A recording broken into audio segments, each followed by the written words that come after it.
Right. And when I wake up, I recognize you looking at me for the pay cut. Bahamas, I be looking at you. Shelly Winter Show live, local, topical, and relevant. Great job tonight on our bumpers, Trent. I appreciate you very much. He saw my Facebook post this past weekend. And inside, if you know, you know, as they say. What is it? IYK. YK. If you know, you know. Good job, Trent. This past, for the last couple of days, maybe Thursday, Friday, Saturday, Sunday, I've noticed something online. So here's, you know, this big gubernatorial race going on. And, of course, for the whatever number of years this has been going on, you know the narrative. Rick Jackson's a racist. And it would have been the same if Burt Jones would have won the runoff. It would have been Burt Jones is a racist, right? It's the same thing. Brian Kemp was a racist. You know, it becomes so rote and normalized that it's just you just wait for it to drop, right?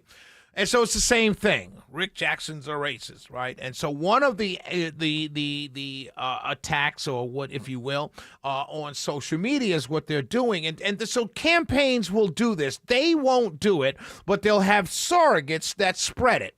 And then supporters grab it and spread it more. And so so understand this. This is, and again, if you're connected to financially, meaning you work for the Keisha Lance Bottoms for Mayor campaign, pass this information on because I'm giving you free information. It started with Toast on Lennox. Remember that? They literally went after a woman who grew a business because she took a picture with Rick Jackson.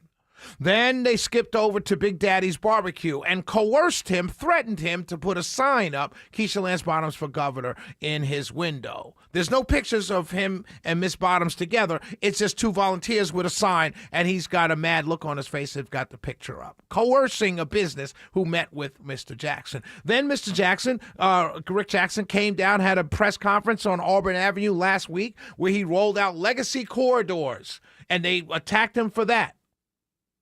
He's pandering. He doesn't really mean it. He's lying. Well, all of that, right? This is the pattern. Now, the big thing is they've put out, and they're sending around on social media, a list. It's a link to the pictures of his executive leadership team for Jackson Healthcare. And it's no African Americans. This is the attack. Oh, what does he know about black people? This is what they're saying.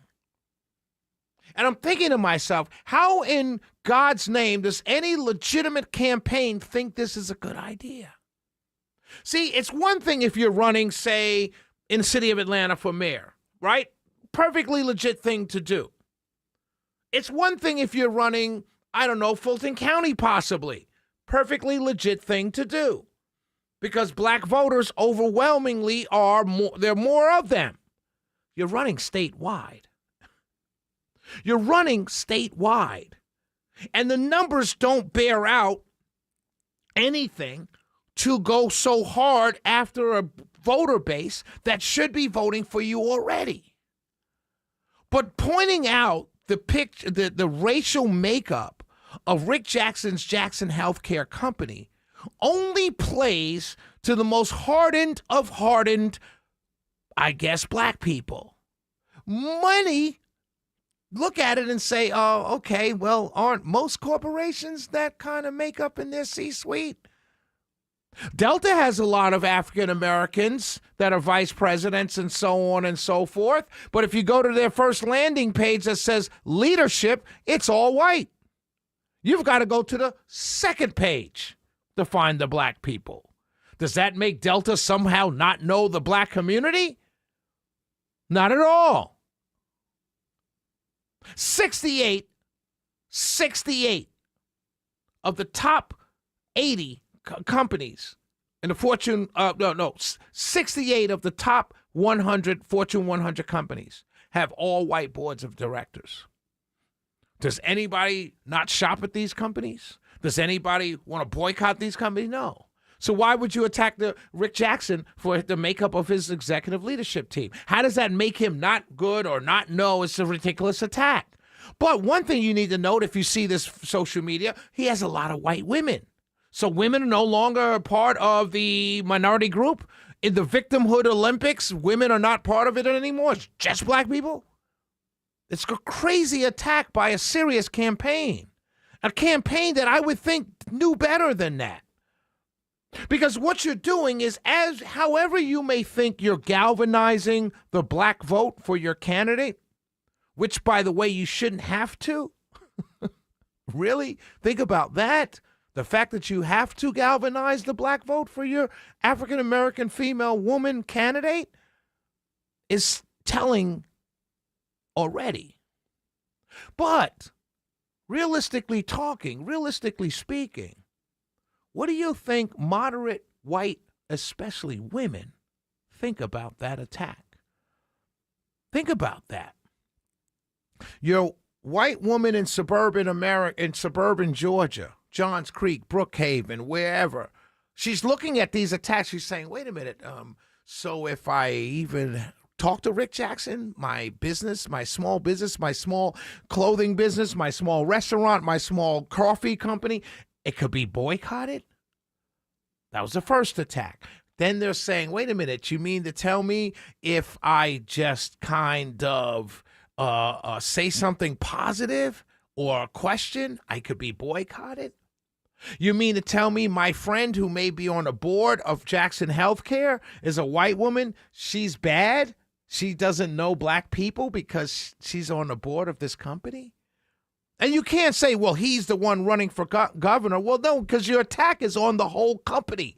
It's not on him. That's not how people see these attacks. They see it on the whole company. And so the foster care child that's African-American that got paid and is in college and graduated from college, he's sitting back saying, wait a minute, I shouldn't support Rick Jackson. He kind of saved my life. You're attacking, by attacking him, you're attacking the very people you need in a statewide election.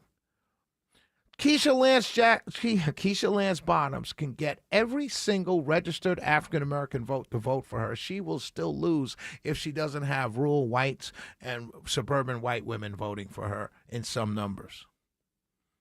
So it's a silly attack. It's short-sighted. Because going after him for the racial makeup of his leadership, of his board or his leadership team at Jackson Healthcare, pretty much lets every other white suburban, especially woman, think, oh, okay, that's how you're going to do this if you run the state of Georgia? It's all right. I'll either stay home or I'll vote for Jackson. That's exactly what you're doing. And then when the exit polling comes out and you see the same racial makeup that you've seen at every other time when you've done the exact same attacks, white women overwhelmingly voting for the Republican, you will say, white women are our worst enemy. No, you called them out at every turn. You made them your enemy. Silly rabbits. We'll be right back. Shelley Winter Show.